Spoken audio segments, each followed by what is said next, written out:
है। और तब तक मनुष्य का यानी बेटा जब यानी उसकी मृत्यु हो जाती है, उसके बाद में धर्मराज के दरवाजे पे जाती है, तब तक का वहाँ पर सीडी रिकॉर्ड बना रखा है। उसके बाद में आप क्या करोगे ये तो बताओ। उसके बाद में आत्मा कहती है, हे माँ, हे प्रभु, एक बार मुझे क्षमा कर दो, एक बार मुझे बख्श दो। अच्छे अच्छे संस्कार करेंगे, सादर भजन करेंगे, धर्म के काम करेंगे, अच्छी जगह पर बैठेंगे, लेकिन नहीं बेटा, मेरी लाल, इन शब्दों को याद रखना।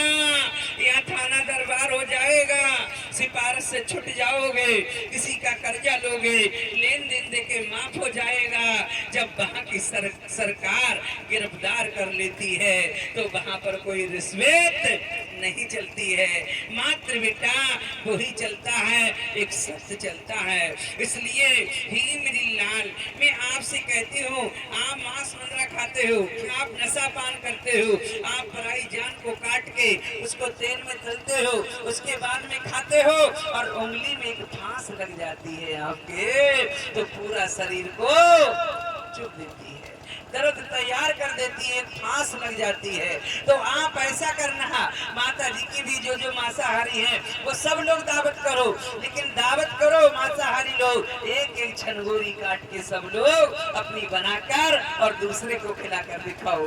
आप में दर्द होगा या नहीं होगा ये तो बताओ बेटा।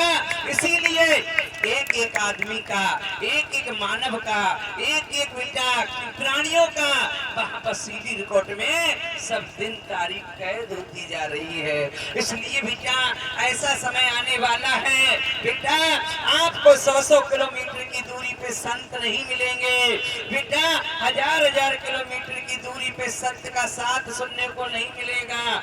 ऐसा समय आएगा, हरे भरे पेड़ सब सूखे हुए यानी बेटा नालिज में आएंगे, आपको दिखाई पड़ेंगे, पेड़ों की छालें कम पड़ जाएंगी, सगा भाई भोजन करता होगा और दूसरा आगे से बेटा थाली छीन लेगा, घर घर में कलेश तैयार हो जाएगा।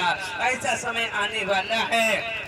इसलिए बेटा अब धर्म की ये बेटा एक रस्सी है, इसको पकड़ लो। जो समंदर देव हैं भर रहे हैं, अभी खाली है, सागर पार होने के लिए वो रस्सा ऐसा दे दिया है, उस रस्से को जकड़ लो, उसको छोड़ो मत, आपका भव से बेड़ा पार हो जाएगा। परम पिता परमात्मा ने कितनी छूट दे के भेजी गई, ये 10-10 साल की आत्माओं, ये 20-20 साल की आत्माओं, बेटा इन शब्दों को याद रखना। जो आपने पिछले किया है उसको भूल बैठो बेटा। यही समझो ना, जब आपका जन्म हुआ था घर में बाबा जवान थे, दादी बाबा खुश होते थे मेरा पोता आ गया। उसके बाद में दादी बाबा डंडा टिक के चलने लगे, आप बड़े हुए, पिताजी ने पढ़ाया लिखाया, दादी बाबा का किराया पूरा हो गया, इस परदेश से दादी बाबा अपने देश चले गए, पिताजी नौजवान हो गए, आप और बड़े हो गए। उसके बाद में आपकी शादीशुदाई कर दें, पिताजी पे बुढ़ापा आ गया, बेटा पिताजी का पलंग पोष बाहर निकाल के माता पिता का डाल दिया, आप नौजवान जवानी की अवस्था बिता रहे हो। तो ये तो बताओ, जब बेटा कि आप पे बुढ़ापा नहीं आएगा, एक एक बार तुम्हें सबको डंडा टेक के चलना पड़ जाएगा। इसलिए बेटा यही समझो, जब हमारा तुम्हारा जन्म हुआ था पिताजी जवान थे, बाबा भी जवान थे, जब बेटा हम बड़े हुए, बाबा के किराया पूरा हो गया, उन्हें भी जाना पड़ा, और बेटा माता पिता का ब्याज पूरा हो गया, उन्हें भी जाना पड़ा, तो इस पर्दे से हमें तुम्हें सबको जाना पड़ जाएगा। अयोध्या नगरी में भगवान राम ने, जब विष्णु भगवान ने राम का अवतार लिया था, तो राम कहते थे कि अयोध्या नगर वासियों मुझे पहचानो, हम सिर्फ राम एक भगवान है, राम एक भगवान है। अयोध्या की कहते थे, अयोध्या नगरी के, कहाँ के राम, कैसी भगवान, ये कल के छोटे छोटे बच्चे, नहीं तो पैर में साबित चप्पल, नहीं तो तन पे साबित कपड़ा, हम ऐसे राम और भगवान को नहीं मानते हैं। अयोध्या के लोग कहते थे, लेकिन राम ने कहा, हे अयोध्या नगर वासियों कान खोल कर सुन लेना, हम देवलोक से मृतलोक में आए हैं सोई हुई आत्मा को जगाने के लिए। जब हमारा बुलावा आ जाएगा तो मृतलोक छोड़ के हमको फिर से देवलोक में जाना पड़ जाएगा।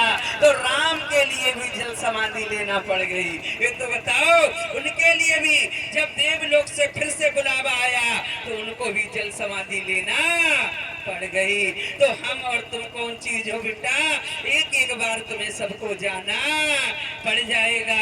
एक किराए का मकान है बेटा, ही मेरी लाल, ही माँ पापेन, नोट और वोट की जरूरत नहीं है।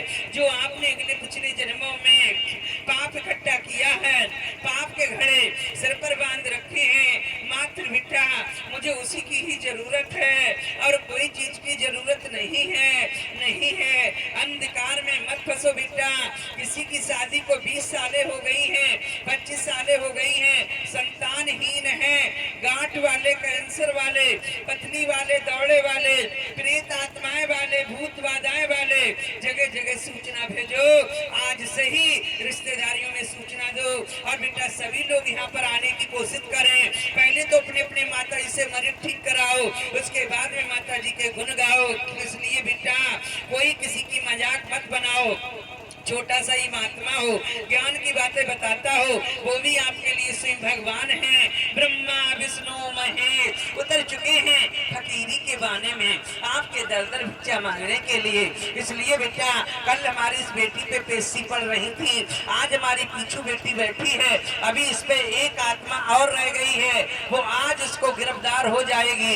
अभी एक प्रेत आत्मा इस पे रह चुकी है, वो घर पे रह गई थी, वो भी आज खिंची चली आई है, आज इसके बन जाएगी। इसलिए अभी एक दो और बैठे हैं, इसलिए मैं आपसे कहती हूँ आज इसकी इतनी मार पड़ेगी, ना हाथ लगाओगी ना कुछ, अपने आप इतनी मगों को लाने की कोशिश करो। आप लोग मेरे दर्शनों के भूखे नहीं हो, ये माँ पापिन आपके दर्शनों की भूखी है, जो स्वयं आपकी नगरी में चल के आई है। आज हमारी ये बेटी ने और हमारे बेटा ने, ध्यानु भगत ने आज माता जी को यहाँ बुलाया है। इसलिए बेटा, लेकिन और जो बच्चे हमारे खड़े, इन बच्चों ने, इन्होंने सबने बुलाया है, इसलिए यहाँ पर सबकी भक्ति से माता जी आई हैं। इसलिए आज बेटा वो मेरा है, लेकिन उसकी भी मनोकामना अवश्य पूरी होगी। इसलिए मैं आपसे कहती हूँ जगह जगह सूचना भेजने की अवश्य कोशिश करो, अवश्य कोशिश करो। सोई हुई आत्मा के लिए अवश्य लाने की कोशिश करो। आपकी माता रानी कोई मांग जांच नहीं, कोई चीज नहीं, सब देवों में दे